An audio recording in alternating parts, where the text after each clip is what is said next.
সুইজারল্যান্ডের বিপক্ষে যে রেকর্ড দিচ্ছে আর্জেন্টিনাকে। বিশ্বকাপে শেষ ১৬তে মিশরের বিপক্ষে অবিশ্বাস্য প্রত্যাবর্তনে গল্প নিয়ে কোয়ার্টার ফাইনালে জায়গা করে নিয়েছে বর্তমান চ্যাম্পিয়ন আর্জেন্টিনা। ম্যাচের ৭৮ মিনিট পর্যন্ত ২-০ গোলের পিছিয়ে থেকেও শেষ পর্যন্ত ৩-২ ব্যবধানের জয় তুলে নেওয়া লিওনেল মেসির দল। নাটকীয় এই দলের শিরোপা ধরে রাখার স্বপ্ন জিও রেখেছেন আলবেসে লেস্তারা। শেষ ৮-এ আর্জেন্টিনার প্রতিপক্ষ সুইজারল্যান্ড।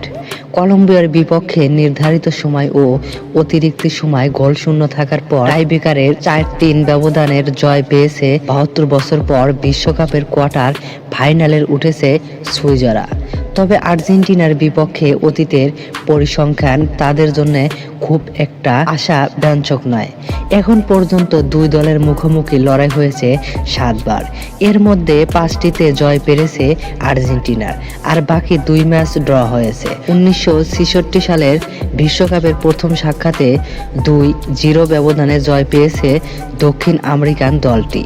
এরপর ২০২৪ ব্রাজিল বিশ্বকাপের শেষ ১৬তে ও অতিরিক্ত সময় করা একমাত্র হলে ১-০ ব্যবধানের জিতে কোয়ার্টার ফাইনালে উঠেছেন তারা। এরপর ২০১৪ সালে ব্রাজিল বিশ্বকাপের শেষ ১৬তেও ও অতিরিক্ত সময় করা একমাত্র গড়ে দুই দলের ড্র হওয়ার ২টি ম্যাচই ছিল প্রীতি ম্যাচে।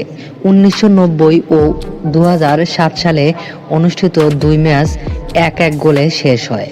অন্যদিকে ১৯৮০ সালে, ১৯৮৪ সালে ২-০ এবং ২০১২ সালে ৩-১ ব্যবধানে জয় পেয়েছিল আর্জেন্টিনা। পরিসংখ্যান বলছে ৭টি ম্যাচে সুইজারল্যান্ডের জালে মোট ১৫টা গোল করেছে আর্জেন্টিনার বিপরীতে সুইজাররা গোল করতে পেরেছে মাত্র ৪টি। তাই মুখোমুখি লড়াইয়ের ইতিহাসের স্পষ্টভাবেই এগিয়ে রয়েছে মেসির দল। তবে ফুটবল অতীতের রেকর্ড সবসময় ভবিষ্যতের ফল নির্ধারণ করে না। এবারে বিশ্বকাপের নকআউট পর্বে নিজেদের ২টি ম্যাচেই কঠিন পরীক্ষার মুখোমুখি হয়েছে আর্জেন্টিনার। তাই সুইজারল্যান্ডের বিপক্ষে দারুণ পরিসংখ্যান আত্মবিশ্বাস জোগালেও ও আত্মতুষ্টির কোনো সুযোগ নেই। ইতিহাস আর্জেন্টিনার পক্ষে থাকলেও সেমিফাইনালের টিকিট নিশ্চিত হবে মাঠের ৯০ মিনিট বা প্রয়োজন হলেও তারাও বেশি সময় লড়াই।